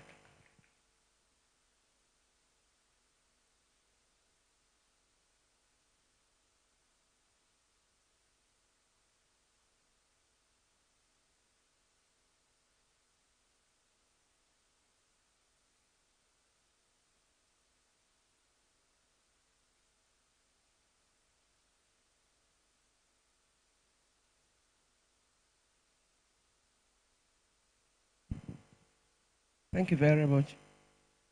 Where do I start? Appreciation to the Wole Soyinka Center for everything. The CEO, my kind of woman, diligent, intelligent, focused on what she's doing. Thank you very much. And the board, I don't know how I was chosen. I didn't know about the workings of your center, but I heard about you and the work you do. Mine has been a very long and fulfilled life. Teaching journalism, teaching communication and education, working in government with Peter Obi, a man ahead of his time, very focused leader also. And today, I feel really proud about where I have been and what I have done. My focus now is on mentorship. I have a formal mentorship group called the Professor Chinyere Stella Okonna Mentorship Group, made up of mainly young academics in communication education. One of them is here. That's one of my students here at Nandas Giwa University. And I'm sure Deji Badmos is doing very well. And that he epitomizes what my students have been. So this is an award I dedicate to journalism profession. Very brilliant, brilliant people there. And to all my students, past, present, and will I say future? Will I still be teaching maybe for a little while? Altogether, I think I'm overwhelmed. I am happy. I feel fulfilled. Thank you, and God bless everybody.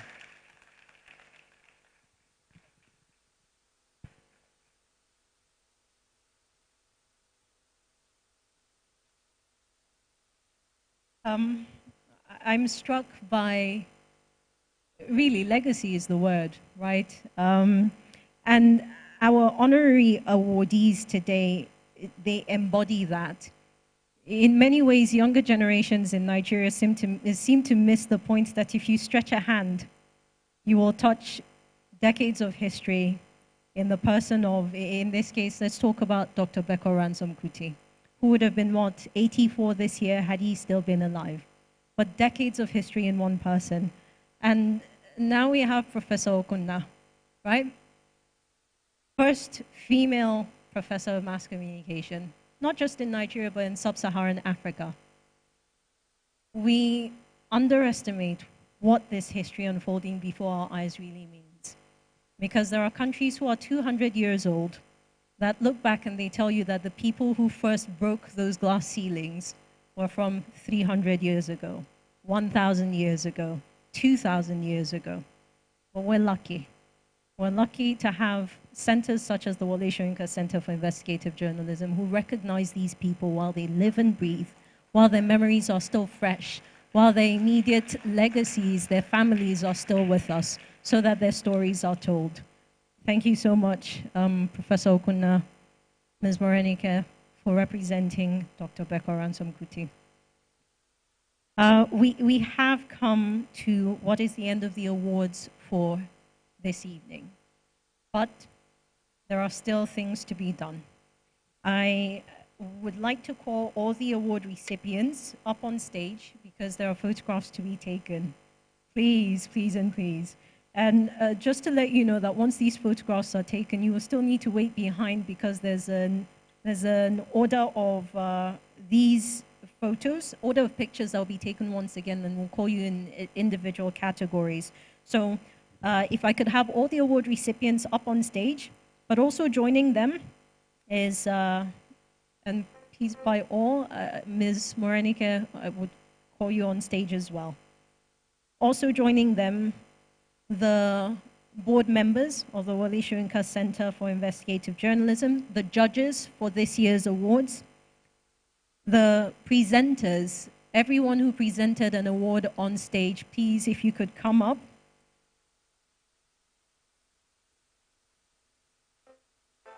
We'll take these particular pictures very quickly and then we'll take a vote of thanks.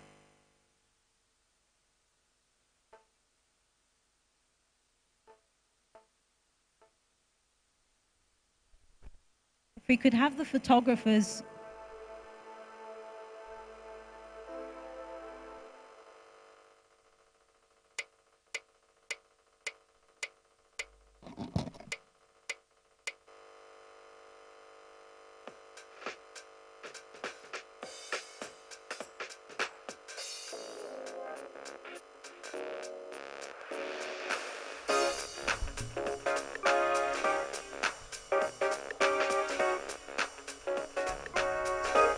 Where are our photographers? If we could have our photographers very quickly so that they can direct the order of photography.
For this particular photograph, we're doing our photographs in categories. So I'm going to ask all the award recipients alone. All the award recipients alone. Please, everyone else, don't go too far. If not, you might have to make the trek back. All the award recipients. Yeah.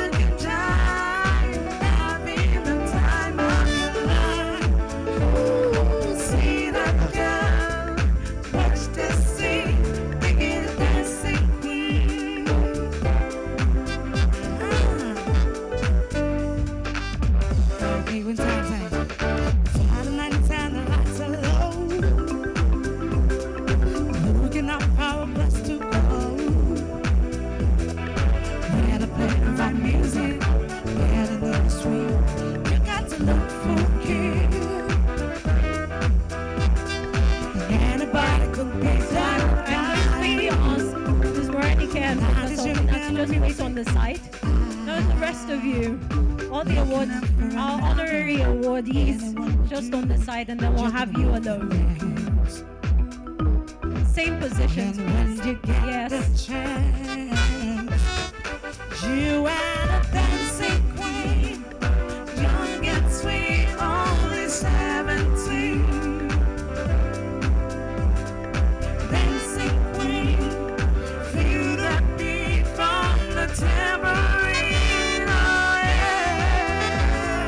yeah, you can dance.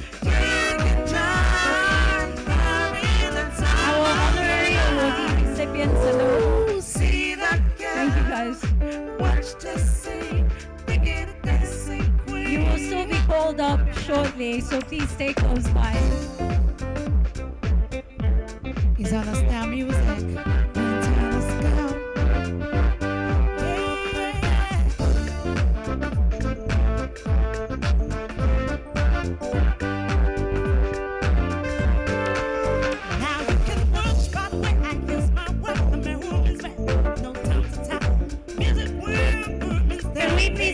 Judges alone, the judges for the 2024 award.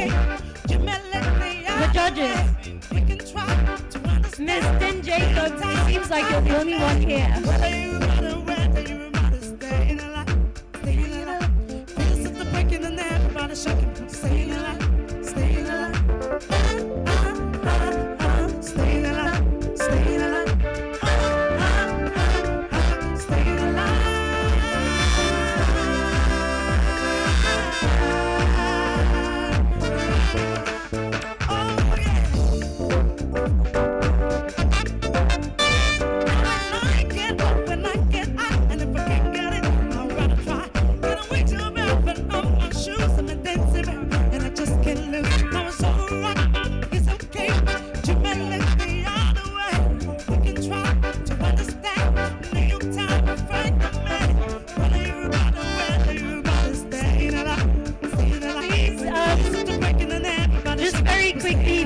have Ms. Alaka, Mr. Ogunye, and Professor Shekoni join Ms. Stella Jane Jacob on stage.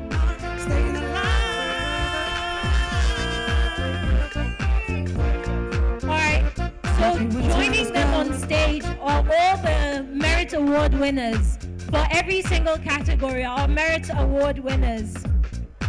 All those who are commended. I got sunshine. All those who are commended, please.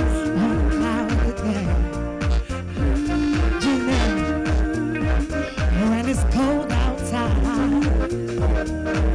I got home to open. Oh yeah, I guess you say what can make me feel this I can have runners up ready. Runners up, please get ready to join on stage. I got so much honey, the bees have me. Let's have the runners up on stage. I got a certain song, then the birds in the trees. Runners up, please join them on stage. 'Cause I guess you say words can make me feel. Runners up, please join on stage. Talk about my girl, my girl. Ooh.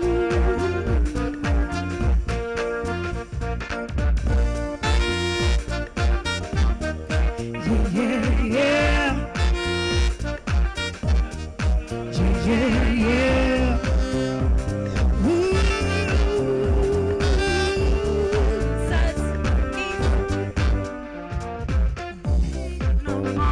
Let's go. Let's have the winners join them on stage. Winners, please. Let's join on stage. All the richest baby, one man can claim. Oh yeah. We're all winners. You say words can make me feel this way, my girl. Talk about my girl, my girl.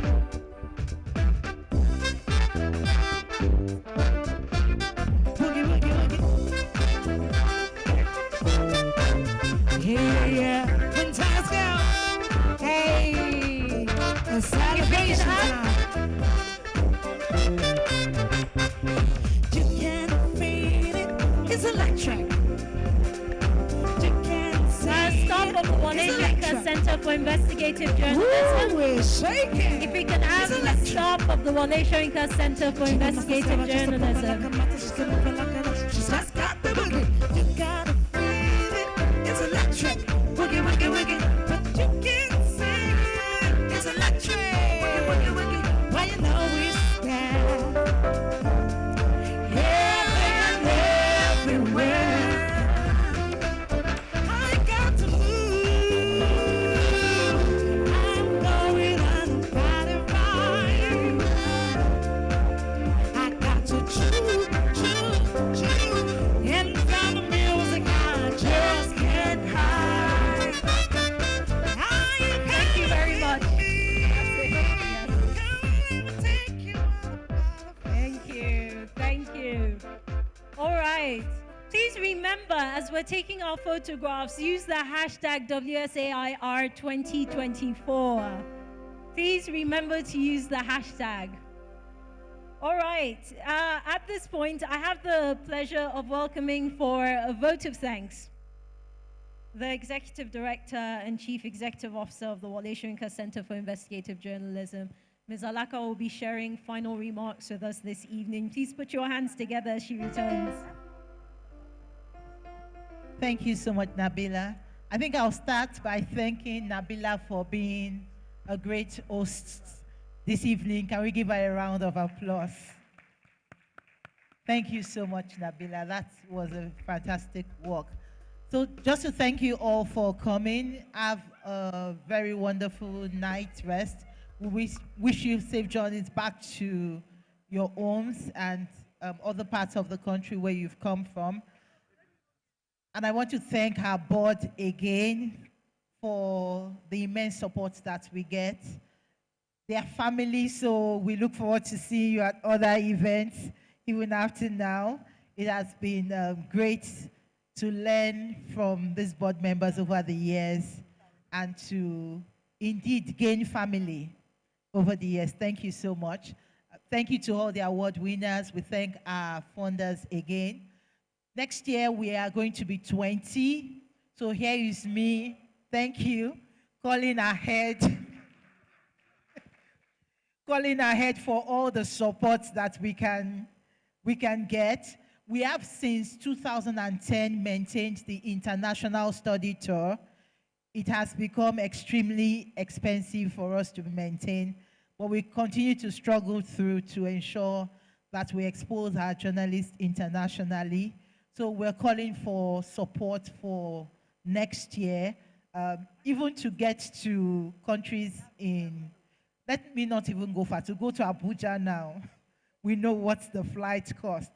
We just had some journalists that we sponsored to go for an international conference, women's conference, the AWIM conference to Dakar, and some of the tickets were over 2.5 million naira to go to Senegal. So how much more to get to the UK or to get to Europe? Interestingly, it can be less expensive to go to Europe than it is to go to anywhere in Africa, but that is a conversation for another time. Just to also emphasize one of the stories, which it's really a major issue, the issue of ATMs being cashless and point of sales having cash. I think it is something for Nigerians to say no to. We cannot be buying the naira. We cannot be buying the naira. The poor are paying to buy our own currency. They want 1,000 naira, they are going to be giving 900 naira. The percentage is crazy. It is crazy. And you go to banks and they tell you, you can only collect 10,000 naira, but you can collect 1 million from a POS. I think this is something to make trend, to say no. The banks cannot be dry. And then the point of sales that should never be giving out cash. They are point of sales. They are supposed to be used for payments, not to receive cash.